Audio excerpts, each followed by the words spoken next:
So today we're gonna be waxing Laura's snowboard. I was gonna put the bindings on it, and I noticed that the rails were pretty dry, and so a lot of people I snowboard with, ski with, can't believe that I wax my own stuff. But when you do that, you don't have to pay somebody to do it. You know it's done right. So that's always my thing. So the first thing you want to do when you wax is you want to strip off all the old wax and all the grime. There's all this crazy stuff in on ski slopes, like even like diesel fuel and stuff from the snow plows and the ski and the sleds, dripping oil from the lifts, all kinds of stuff ends up on your base. And your base is like skin in that it has pores.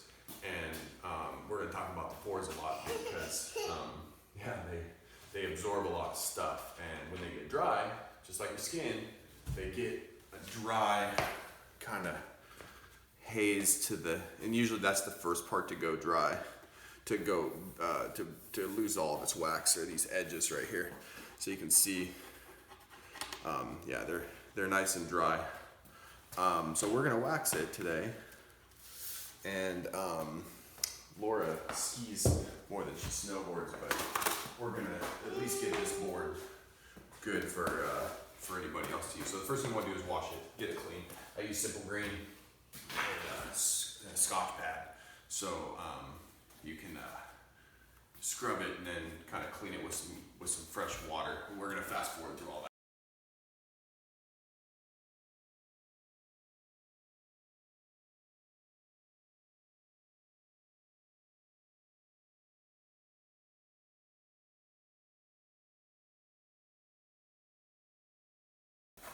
Alright, so now that the base is clean, what you want to do is warm the board up. But before we wax, and I always run into this when I do my board, is I'll wax it and then I'll be like, oh, I want to throw an edge on it with the edge tuner. But then I've already waxed it, and like this thing like kind of runs on the deck of the board, and you don't really want to, I don't know, it just makes me feel like I want to edge it before I wax it. So we're going to put wax on this and leave it on really thick so that it's kind of just like a laminate. It like protects it. We don't know when this board's going to get used again. Laura skis usually, and this season's going to be a little tough with the new babies and everything, so we're just gonna put a nice thick coat of wax on it. But before we do that, we're gonna edge it. And I can't really give much advice on edging because I don't know much. Just what I've learned with this tool right here, and it's kind of just a tool that I picked up on Amazon or something, and it's had good ratings, and it seemed like it was kind of an industry standard. And so if Barry gives it back to me, I'll kind of just show you what I do. And it's made by Dakine, but it's pretty much just, buy the product, figure out the grit. You have two different grits. You have a fine or a coarse one right here. I don't know let's see if we can, coarse, and then that's a finer grain right there. And so I think the idea is you do a couple passes with the coarse grain and then a couple passes with the fine grain. So we'll just get it set up, and then there's two sides. There's 88 degrees, and then there's, I think it's 90 on this side. So 88 and 90, and I'll put an 88 on this board to make it just kind of a little less aggressive. So all right, we're gonna fast forward again.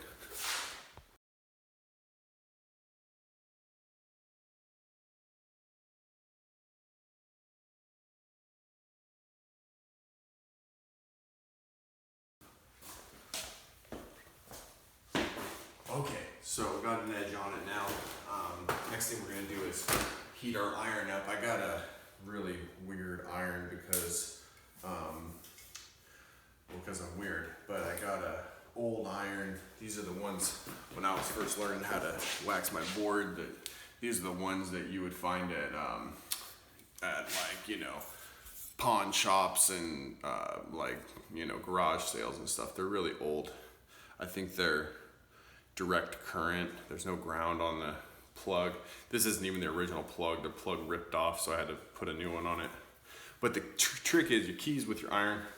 Make all these high-speed ones now from Red, I think makes one, and Dakine makes one, and all these name brand things. But the key is no holes. The steam holes build up with wax, and they give it a weird pull when you're drawing the wax out on it. So you want a flat iron. This one doesn't have like a temperature control either, so it's either all the way on or all the way off. So that's why what I do is I just plug it in, get it up nice and hot, and then you're gonna start warming up your deck. Best way to warm up your deck is to have it in your house, get it up to like house temperature. That's a good way to get it started. The deck's got to get warm because it's just like your skin. When you take a shower, hot water, you get your pores opened up, and we open up the pores so that way when we drop wax on it, the wax goes into the pores, and it's not just like a topical thing. Like all that stuff you rub on it, they sell you at the ski resort, you know, speed wax, and you rub it on. That stuff is great if you've got a good hot wax, but if you don't have good wax, it just wears off really quick. So the iron is heating up, and then always just make sure, I like to take my bindings off when I'm waxing, because you'll realize that when you go to scrape, the inserts, when you have your bindings on, will make these little divots everywhere you have your bindings on it. So then when you go to scrape, you'll get these thick spots of wax that you can't end up scraping off. All right, thanks, bud. That's good. You did it. Here, can I give you this one? Here you go. This one, please. Yeah. All right, so iron is heating up, so we'll go back to fast forward mode.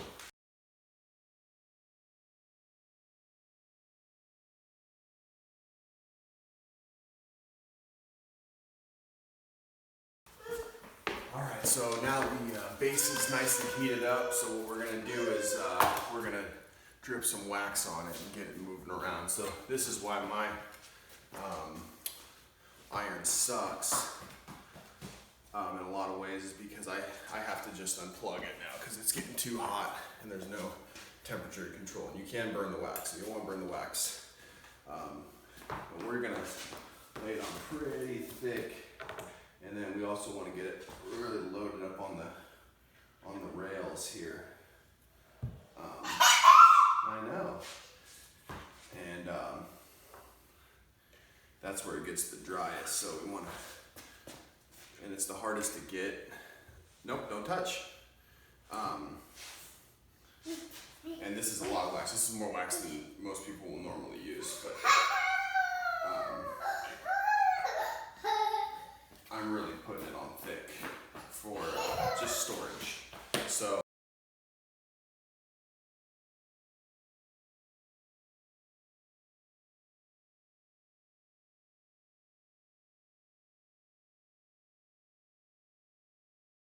we got the wax even now, and what we're going to do now is let it set up. And usually, if you're at the ski resort in the wax in the locker room or whatever, you can just go take your board or your skis and go put them out in the snow, and that really makes it set up quick. But one of the things is when you're warming up your deck and you're getting your whatever, your skis or your snowboard ready to put the wax on, you can always tell that it's sufficiently warm when you can feel the warmth underneath. And you'll notice that after you spread the wax out and you pick your board up. When the board is warm on the underside, it's warm all the way through. It's really going to pick up that wax nicely. So we're just going to set it out here. Okay, so now we're at the scraping part here.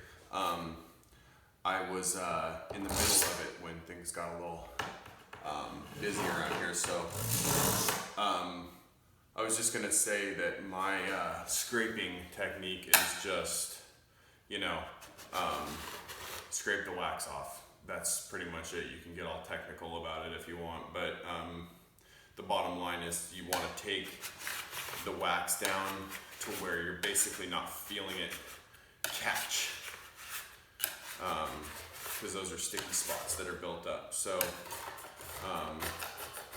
we're going to go into fast forward mode here.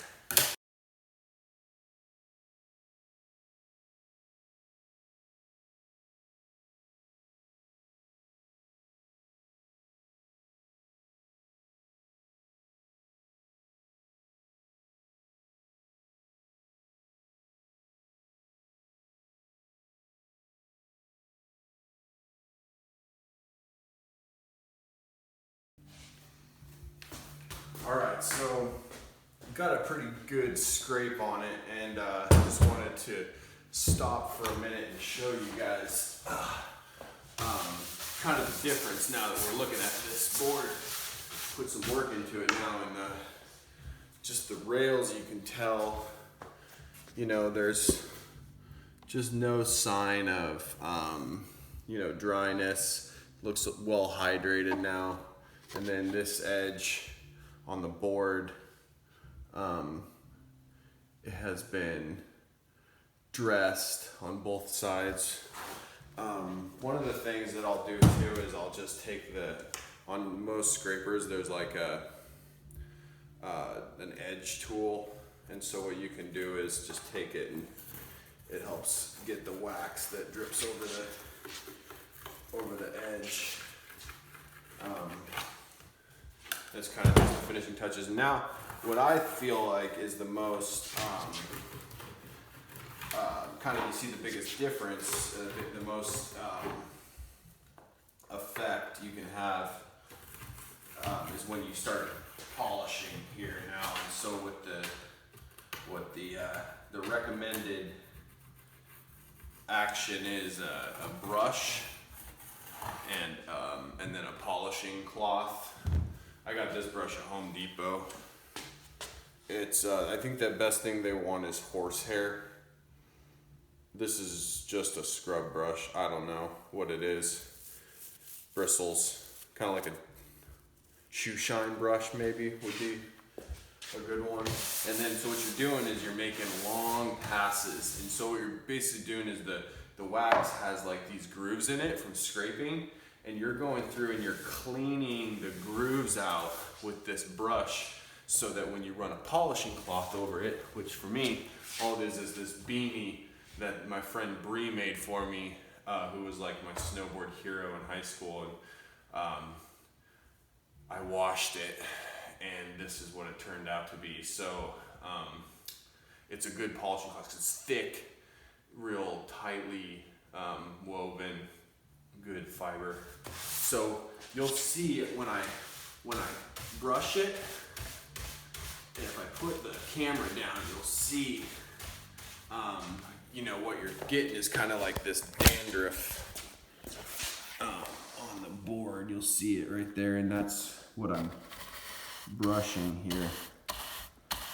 And you can be pretty aggressive with it if you're brushing it. So I'll finish up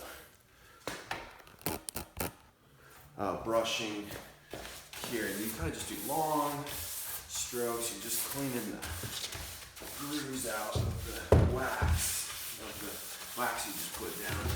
Oh, jeez. And then you can take your polishing rag, and I always do long circular passes. And you can, if there's this particular spot, you can give it a little wax on.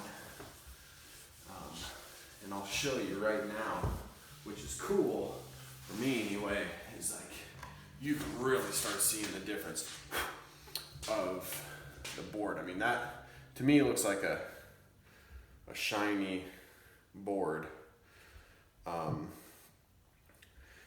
And the base, you know, the hot wax, it just lasts so much longer than one of those topical ones. And you can still use that. You can still put a rub on this, and it'll, I know, be a nice little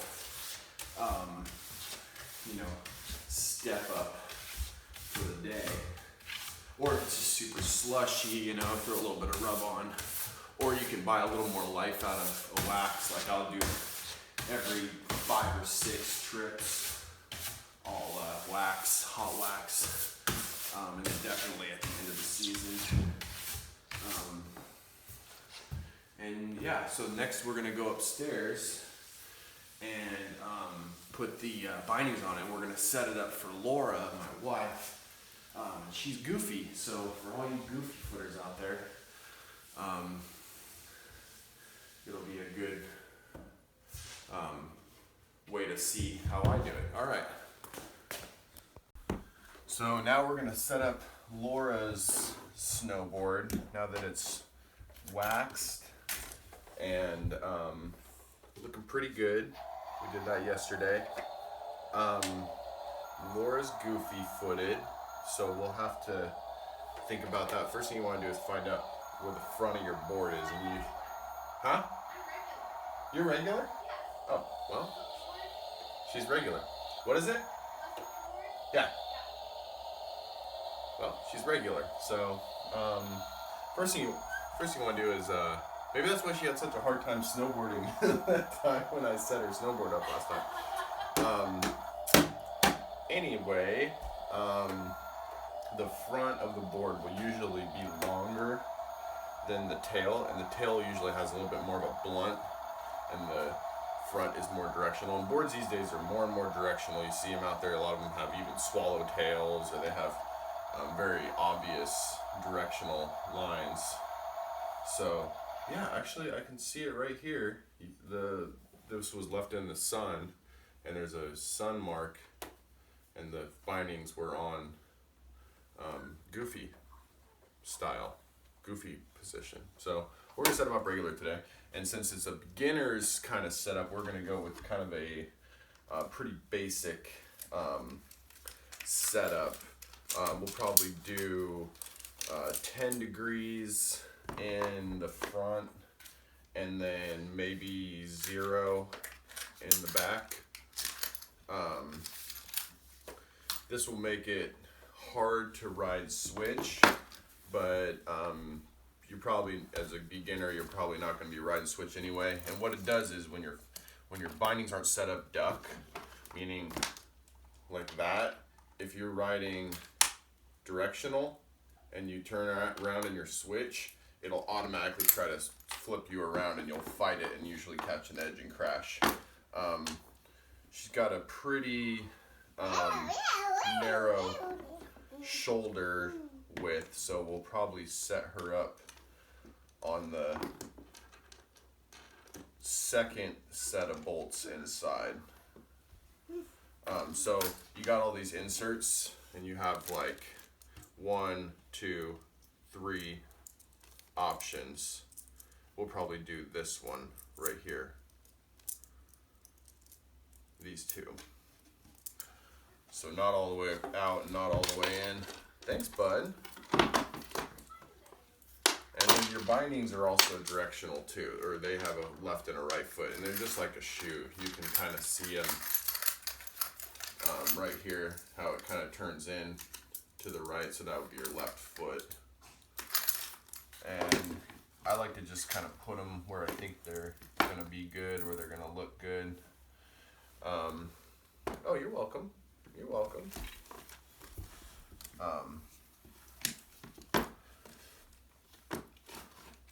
And so 0 and 10, and then we'll take the plates, the base plates, and what I like to do is start them at 0 and put them straight in the holes where I like them, and then I'll turn the binding and then move the plate back. That's how I keep track of how to turn them, because it can get confusing. So it looks like we're about 10 degrees, the middle inserts, and we'll go on the middle inserts on the plates too, because these plates have lots of slots in them, so you can move them forward and backward on the board if you have large feet, but Laura does not have large feet, so we're just gonna put them right in the center. And then these two plates, yeah, this board was set up a little weird. I can tell from the sun stain. So that's gonna be 0, so that's easy. That's right where it is. Regular footage. He's got the front foot a little more angle, back foot straight. Kind of a good directional beginner stance. You'll be able to make turns, but still not feel like you're kind of all the way duck. So it takes a little bit to get used to being duck, but once you get used to it, it's actually really nice. You want to put these in? Here, can you put that one in for me? Thanks. You want to put that one in too? Oh, look, this one got moved. Here. That one's in there. And I always put these in a little bit loose. I just kind of get them, you know, just snug. And then I go through and I tighten them once I make sure they're all in the right spots. I go in and tighten them. Oh.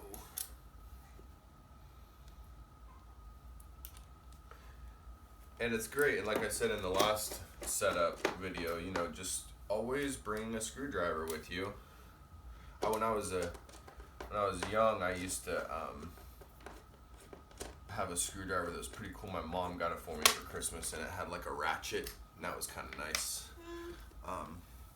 So what we got going on right here is this is getting a little cross-threaded, so we want to make sure that that's the other reason you don't tighten these down, because you want to be able to move this around. Do you want this one? Do you want this one? Okay, let me put it in here first, okay, and then you can have it. So now it's in there. Perfect. Can I have one, please? Please? Thank you. So this is for everybody who's learning how to snowboard. This is a great... What happened to the last one? Oh, it's right here. This is a great degree to have it set up. And like I was saying though before, we're gonna put it in, then you can tighten it, okay? Then you can tighten it. Bring the screwdriver so that you can play around with these setups. Halfway through the day, switch it up. Maybe go ride duck for the half of the day. Maybe ride 0-0 for half of the day, starting there, and then, you know, just see what it does, see what happens, see how it affects the way that you link your turns. Good job, bud. Here, can you help me? Right there. And always, when you go to tighten these down all the way, make sure to do a star pattern. That means you can't really do a star pattern with a square, but you can go corner, up, corner, up, corner, up, like a zigzag, so that they tension evenly. We already did that one. Let's do this one. Good job, bud. Now look up to the corner. And then across. And up to the corner. Good job, buddy. And then we'll do one more twist down. You don't really have to over tighten these either. They got most of this hardware has like a Loctite thread locker on the inside of the bolt, or like built into the threads of the bolt, and so you'll see it when you go to put it in. That's thread locker, so these aren't gonna come out usually. If they do get loose, that's why you got your handy screwdriver. I don't recommend riding with a screwdriver in your pocket though, because that could be disastrous. And then the last thing we'll do is we'll just kind of take Laura's boots, and this is the last part of the setup that makes it super comfy for the rider. And you just take her boot. You can even tighten it down, or even step into your boot if you've got time. You're gonna take the boot and just make sure that the straps, the tension of the straps, you want them to be, you want the buckles to be on the soft part of the buckle. You want it to be on your foot. You don't want the ratchet to be like on top of your toes or on top of your, arch. You want it to be to the side. This one looks pretty good. It could probably come over one more on this side. So we'll just do that just to show. So like the strap is a little bit high up on this part of her ankle. So we'll probably just take this one out.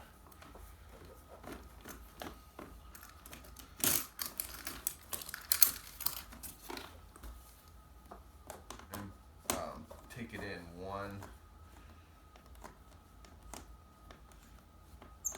hole here. And it's really easy to do. All bindings are different though. These are, I think, Burton bindings, but they're all pretty simple to adjust. And we'll just bring it in one more and we'll see how that looks.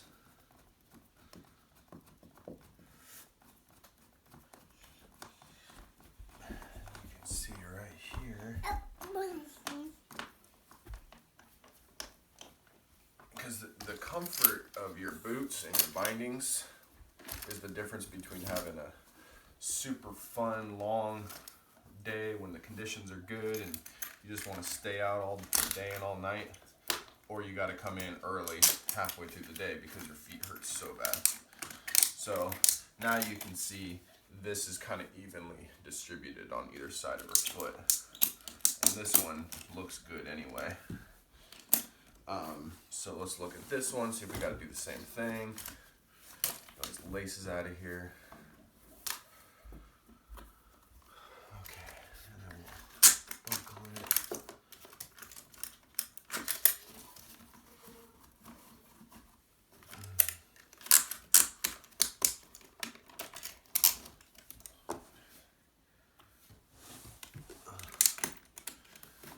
So looking at it again, it seems like it's also a little high up, so we'll just do it real quick. Bump it over. One hole so that it's a little bit tighter on this side. Bringing this strap back around.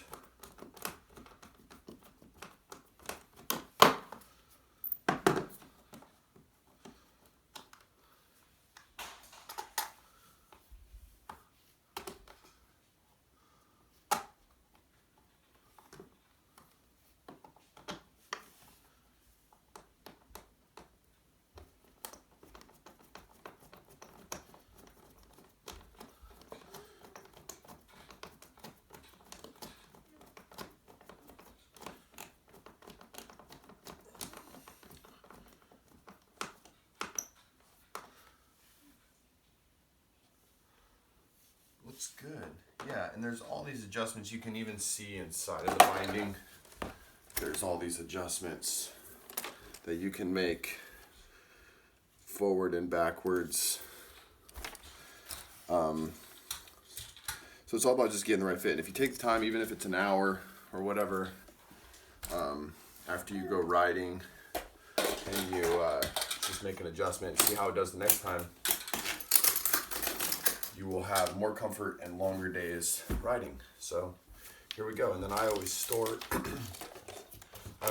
it buckles down. It just packs in the bags easier. And then you don't get your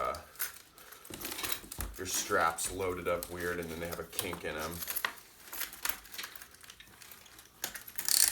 So I hope this was helpful, and if you guys have any questions, you're welcome. Thank you.